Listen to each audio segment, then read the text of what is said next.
pawns or queens. Yeah. So, likewise, queens. So we will create, as in I'm on creating, I'm going to help use that as, what do you call your AI? Yeah, I call it Gertie. Yeah. To create the smart, what I call it, unified campaign platform. So unified campaign platform is just a pretty platform where you just use it only for political. You don't have like a simple tree menu with all the, I thought there were 308, there's actually 330. I think almost 340 ridings in Canada. So 340 ridings, anybody wants to run, they can just go pick their riding, put up their stream and run like a rabbit. Yeah, you can put up like all kind of, well, you can put your YouTube, BTube, CTube, FTube. Yeah, put up your FTube, please. Yeah. And then you can pick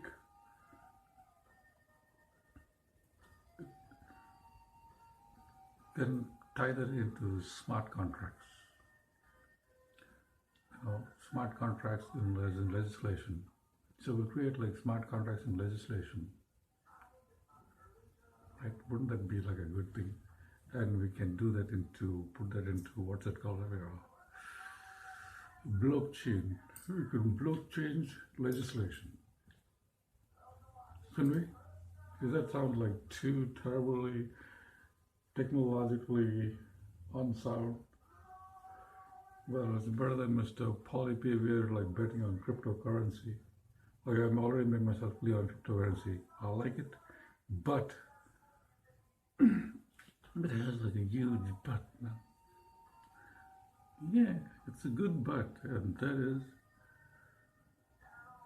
the mining. The mining is wasting too much electricity. You understand? So you can't waste too much of computing power. We're wasting that wonderful, beautiful i7 computer power, calculating hashes. No, we're not going to do that. Like I already clearly mentioned, we're going to use that computing power for different purposes, as in the 888 lifestyle. Anyway, getting back to the strike, I took a long tangent. It's quite tedious being a government servant. And there's a whole lot. That's just one aspect, okay? So I covered like many, another aspect which is really very tedious is you gotta make, like sometimes, you gotta make a square peg fit in a round hole. Yeah, because usually the crapshoot, it comes from top, from this new political party that has taken office, okay? And they want to like pull something. And what do? They tell you, this is what has to be done, and go do thing. Do.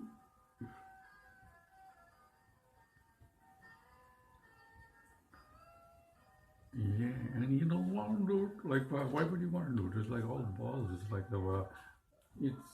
we're here. Like, let me tell you, my friend, not everybody in this world likes to do like things that are not really in the best interest of everybody. Yeah, or things that are just plain like putrid.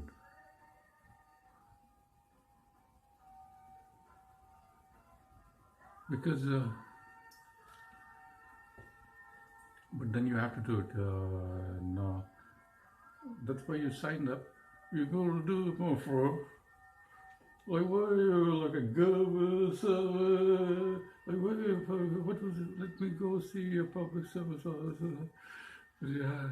So that's the other bad part of being a government employee. Like, you have to take like bad things from the. Why? Because that's the reason why I am clearly indicating to you is you either vote for me here or you run for elections. get yourself elected.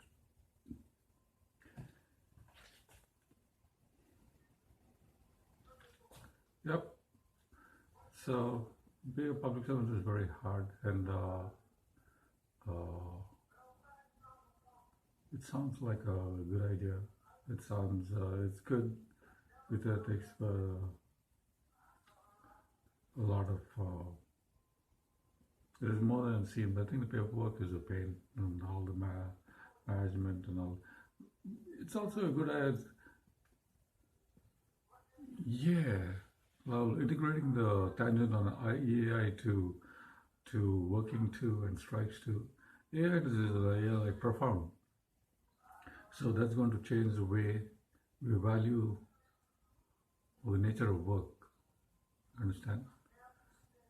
So the nature of work, machines are going to get smarter and smarter and be able to do more and more repetitive tasks or tasks that are like really capable of AI to do. Okay? Or machine work that is not really so risky that you need a human decision making. In the end, the only good really thing about a human being is we have ethics, we have morals, we have decision making, we are able to discern and we are able to trigger events. So that is the real greatness of the importance of humanity, of being a human being, of working now. Really, the thing about being intelligent or learning a SQL or learning how to do like write a good bash script or making some good groovy or testing things and all, like, AI seems to be able to do that. We're going to try. That's why I'm writing for politics too, because we are at a junction where you don't know what to do. Technology is going to swallow us up, but we can use it, and if you get I have a good group on technology. Well, I might seem I'm like a highly creative and knowledgeable, but I don't use much of phone. I don't really have I haven't used the phone. This phone too seldom. No one ever calls me. Nothing. I haven't really lived with a phone, and I'm not really much of a user of technology. I just create and know how to create.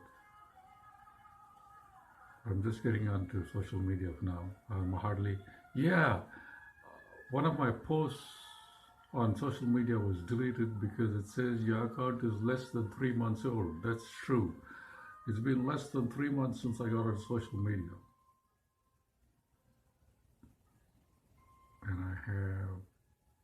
the only reason why I got on here is because I am run for the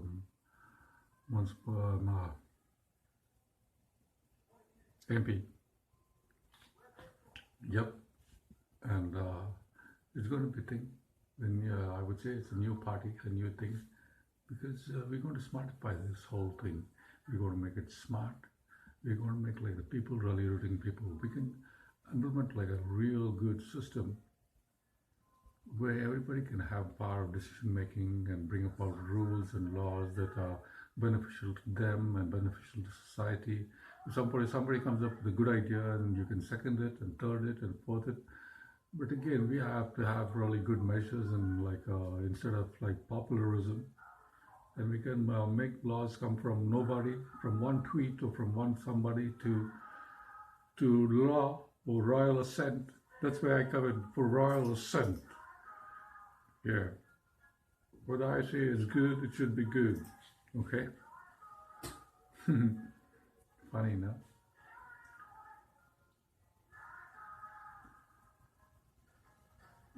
Yes, we're going to smartify. This is the plan. So you smartify legislation, the whole process of legislation, we smartify that.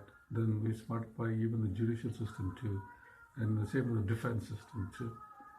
All of those, anything that involves a whole lot of forms and processes and administration, all it gets smartified with the use of technology.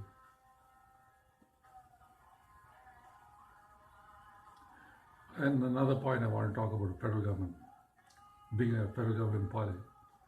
I would do like serious like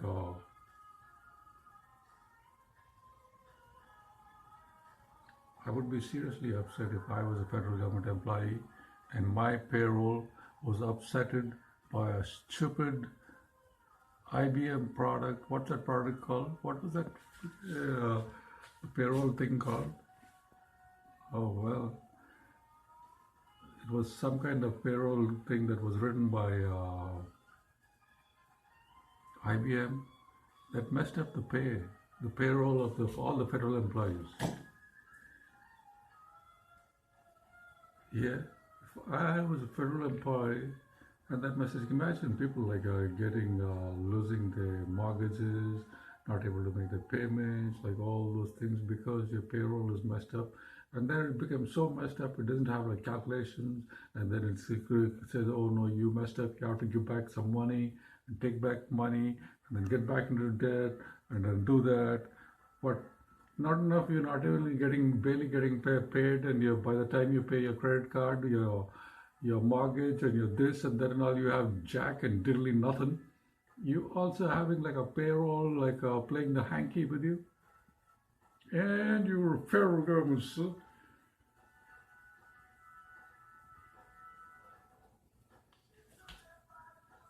Yeah. So all those bad matters, they have a bubbling point. You know, the bubble, and the bubble come out. So this is like classic textbook example of how to take candy from Bourbon. You know, how to take candy from Bourbon. Strategy of man taking and being prime minister. This is it. It's called how to take candy from